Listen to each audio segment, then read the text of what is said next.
Hello, I am the Reverend Dr. Katherine Grieb, the Director of the Center for Anglican Communion Studies here at Virginia Theological Seminary in the United States. It is my pleasure to tell you something about the work of the Center in the past, the present, and the future. We proclaim not ourselves, but Jesus Christ, and ourselves as your servant for Christ's sake.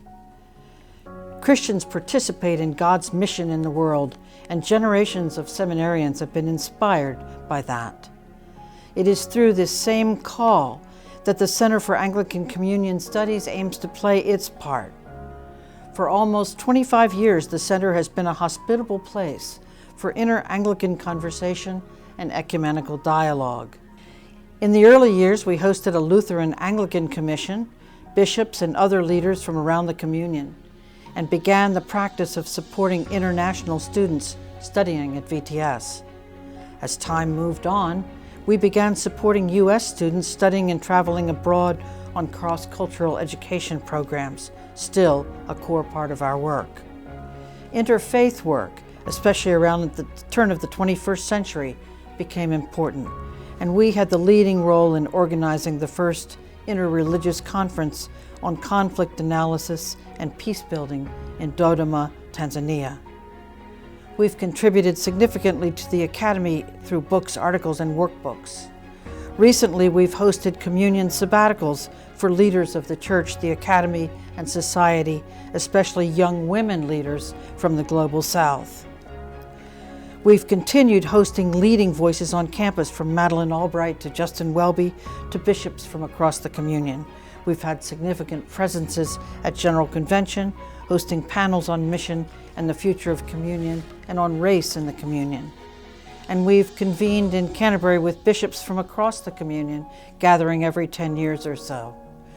Reconciliation has in most recent years become a primary focus as we've worked to gather leaders in difficult discussions in a safe place.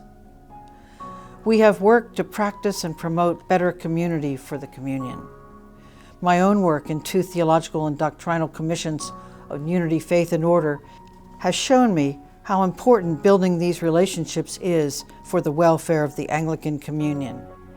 Let me say a word about the present and our programs for this year at the Center for Anglican Communion Studies.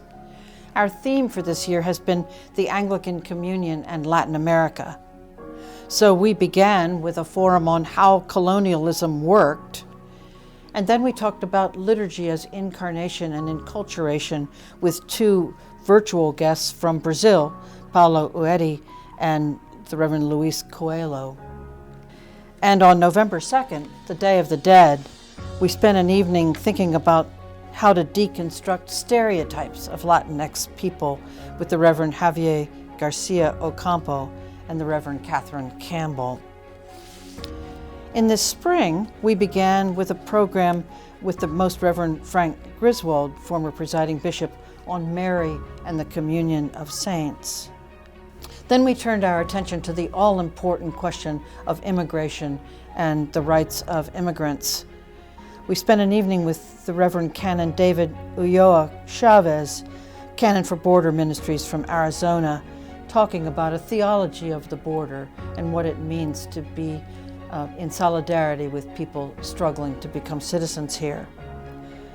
We also spent an evening with the Reverend Dr. Luis Barrios, Professor of Psychology and Criminal Justice and Latin American Studies at John Jay College at CUNY, New York, to talk about the doctrine of sanctuary and current immigration law. On the evening before the anniversary of the martyrdom of Archbishop Romero, we watched the film Romero. And finally, our program ends with the Most Reverend Justin Welby, Archbishop of Canterbury, who will be with us on April 28th to talk about the hot war against the earth and what we can do about making peace with the earth and with one another. And one last program I'm really looking forward to, how the Church in Pakistan is advocating for women's safety, with Alice R. Garrick, Executive Director of Women's Development and Service Society in Pakistan. It's been a rich year for us. So much for the past and present. This coming year will be our 25th anniversary at the Center. The following year will be the 200th anniversary of the founding of Virginia Theological Seminary. Our theme for next year will be taken from a song many of us learned as children. Make new friends, but keep the old. One is silver and the other gold. What Anglicans call the bonds of affection that unite us even at the most difficult times are our real treasures, our gold and our silver. I'm so glad that the theme of this year's GEM conference is Women in Mission. Our center is, by God's providence, living into that theme ourselves by welcoming 3 women scholars from South America, Ghana, and Kenya to spend sabbaticals with us. Thank you for your good work, and God bless you all.